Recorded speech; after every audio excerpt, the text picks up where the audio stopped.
আজকে বানাবো আমাদের সকলের প্রিয় রসবড়া। চটজলদি কীভাবে বানাতে হবে চলুন শুরু করা যাক রেসিপিটা।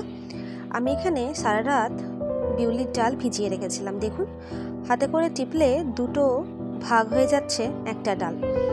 তাই এইভাবে সারা রাত ভিজিয়ে রাখলে কিন্তু বড়াটা খুব ভালো হয়। ভালো করে একটা পেস্ট বানিয়ে নিয়েছি। কোনো রকম জল না দিয়ে চেষ্টা করবেন যত থকথকে হবে পেস্টটা ততটা করে নেওয়ার। আমার ব্যাটারটা দেখুন কেমন হয়েছে। দিয়ে দিলাম কিছুটা গোটা জিরে আর কালো জিরে, দিয়েছি সামান্য হলুদ আর একটু নুন দিয়েছিলাম, সেটা কিন্তু দেখানো হয়ে ওঠেনি, ক্ষমা করবেন। এরপর সবটা একসাথে মিক্স করে নিতে হবে। আর আপনারা চাইলে এইভাবে ব্যাটারটা বানিয়ে নিয়ে কিছুক্ষণ রেস্টে রেখে দিতে পারেন। ওই 30 মিনিটের মতো রাখলেই হবে, তাহলে ফ্লাফিনেসটা খুব বেশি হয়। তারপর সাদা তেল গরম করে একটু একটু করে দিয়ে বড়াগুলো ভেজে নেব। আমার এই ছোট্ট চ্যানেলে যারা নতুন, অনুরোধ থাকবে চ্যানেলটিকে সাবস্ক্রাইব করে পাশে থাকা বেল আইকনটা ক্লিক করে অল নোটিফিকেশনটাকে অন করে দেবেন। আর আমার এই রেসিপিটা যদি একটু হলেও ভালো লেগে থাকে তাহলে একটা লাইক, কমেন্ট এবং শেয়ার করতে ভুলবেন না।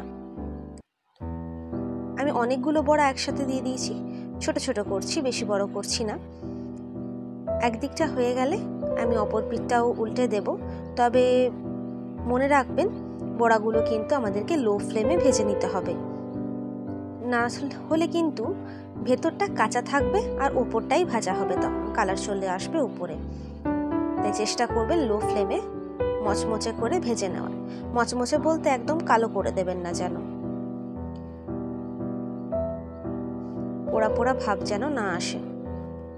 একদিকটা ভাজা হয়ে গেছে, তাই অপর পিঠটাও আমি উল্টে দিলাম, ভালো করে ভেজে নিলাম অপর পিঠটাও। কালারটা দেখুন কেমন হয়েছে। এরপর তেল ছেড়ে সব কটাকে তুলে নেব। এদিকে আমি তেঁতুল গুলে রেখেছি কিছুটা জলের মধ্যে, চটকে চটকে তেঁতুলের পাল্পটা বার করে নেব। এই বাকিগুলো কিন্তু ছেঁকে ফেলে দিতে হবে।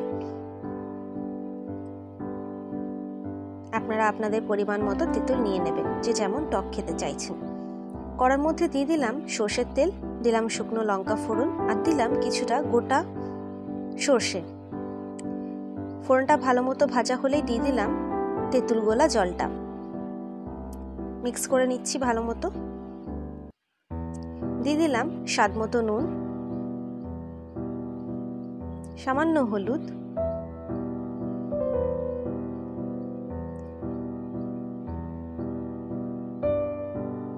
আর দিলাম কোয়ারেন্টাইন কাপের 1 কাপ চিনি, দিলাম জিরে গুঁড়ো। এরপর ভালো করে জাল দিতে হবে যেন চিনিটা গলে যায় আর মশলার কাঁচা গন্ধটা চলে যায়। বাটি ধোয়া জলটাও কিন্তু দিয়ে দিয়েছি, আর দিলাম কিছুটা জল সাদা। আপনাদের বড়াগুলো যতগুলো আছে সেই রকম কোয়ান্টিটি অনুযায়ী বুঝেই কিন্তু জলটা দেবেন। এখানে এই 2 টুকরো আম আমি মিক্সিতে পেস্ট করে নেব, কারণ শুধু তেঁতুল নয়, কাঁচা আম দিয়েও কিন্তু রসবড়া খুব ভালো হয়। ভালো করে জাল দিয়ে নিয়েছি 5 মিনিটের মতো রসটাকে। তারপর বড়াগুলো দিয়ে 1 মিনিট জাল দেব। পরবর্তী ভিডিওতে কিসের রেসিপি দেখতে চান আমাকে জানাবেন, আমি সেই রেসিপির ভিডিও নিয়ে যত শীঘ্রই সম্ভব আপনাদের কাছে হাজির হয়ে যাব। 1 মিনিট জাল দেওয়ার পর আমটাও দিয়ে দিলাম। এরপর আর কি 2 মিনিট জাল দেব, বেশি জাল দেওয়ার প্রয়োজন নেই, না হলে বড়া কিন্তু ছাতু হয়ে যাবে। চলুন দেখা হচ্ছে পরের ভিডিওতে নতুন রেসিপির সাথে। ধন্যবাদ।